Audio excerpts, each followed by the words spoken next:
बोकारो में शनिवार को बोकारो एयरपोर्ट के पास भयंकर तोड़फोड़ हुई। मौका था एयरपोर्ट के आसपास अतिक्रमण हटाने को लेकर।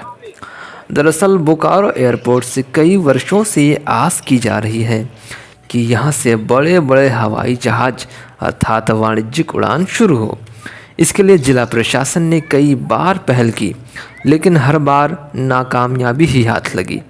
एयरपोर्ट का लगभग 90% का काम हो चुका है, बस 10% का काम बाकी है। इसी बचे 10% के लिए माथापच्ची जारी है। बोकारो में जैसे ही डीसी अजय नाथ झा का आगमन हुआ, उन्होंने पहला आश्वासन ये दिया कि नवंबर से पहले बोकारो एयरपोर्ट से वाणिज्यिक उड़ान शुरू हो जाएगा। इससे पहले भी यहाँ से बड़े बड़े हवाई जहाज उड़ाने की पहल की गई, लेकिन अतिक्रमणकारियों के मंसूबों के आगे सभी धराशायी हो गए। नए डीसी के आने के बाद उम्मीद जगी और अतिक्रमित बूचड़खानों को पहला नोटिस दिया गया। अतिक्रमणकारियों ने इसे हल्के में लिया। पहले नोटिस के बाद दूसरा नोटिस भी दिया गया। अतिक्रमणकारियों ने इसे भी बेहद हल्के में लिया। दूर कुछ नहीं होगा, शायद यही सोच होगी, लेकिन उनकी ये खामख्याली उस वक्त धराशायी हो गई जब उनकी झोपड़ियों के आगे बुलडोज़र खड़े हो गए। फिर क्या था, लगे बुलडोज़र गरजने।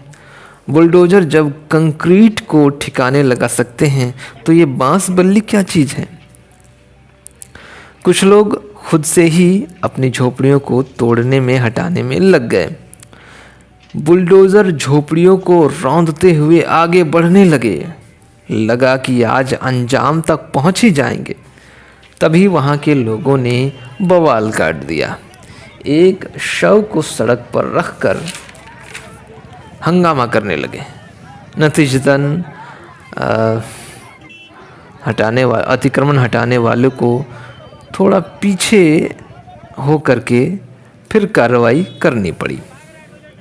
हालांकि अगर वो थोड़ा आगे बढ़ जाते तो कुछ खटाल तक भी पहुंच जाते, लेकिन शायद खटाल तक पहुंचना उनके स्क्रिप्ट में शामिल नहीं था। खैर, कुछ झोपड़ियों और 1-2 टीन के बने गुमटियों को हटाने के बाद ये आगे बढ़े। ये सारी कवायद एयरपोर्ट के 4 दीवारी से सटे इलाकों पर की गई।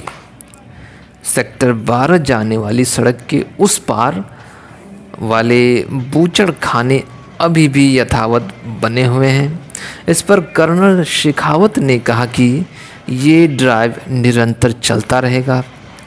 जो बच गए हैं उन्हें जल्दी ही हटाया जाएगा।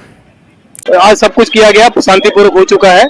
जो भी इविक्शन ड्राइव पहले जो नोटिस दी गई थी, जो सूचना बताई गई थी, जिसकी माइकिंग की गई थी, नियम अनुसार सारा कुछ हो गया है। पुलिस का सहयोग था, प्रशासन का सहयोग था, बीएसएल की जो इविक्शन कमेटी थी वो सब यहाँ मौके पे मौजूद थे। हर चीज शांतिपूर्ण तरीके से पूर्ण अंजाम दिया गया और ये ड्राइव जारी रहेगी।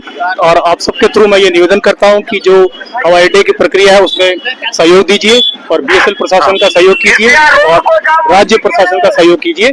और जो आप लोगों की सुविधा खेद हुई है उसके लिए हम समायाचित हैं, लेकिन हमने जो कुछ किया हमारी ड्यूटी थी, नियम अनुसार किया है। किसी को किसी तरह कोई क्षति नहीं हो, किसी के घर का नुकसान करना हमारी इच्छा नहीं है।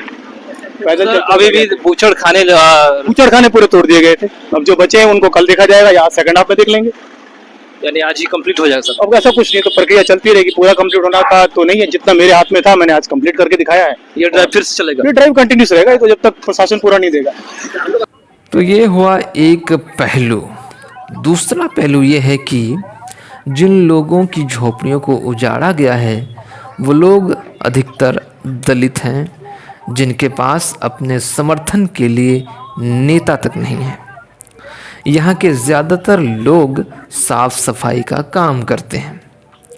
इनको भी यदि गैर झारखंडी नेताओं का साथ मिलता, समर्थन मिलता, तो इनकी भी फरियाद सुनी जाती।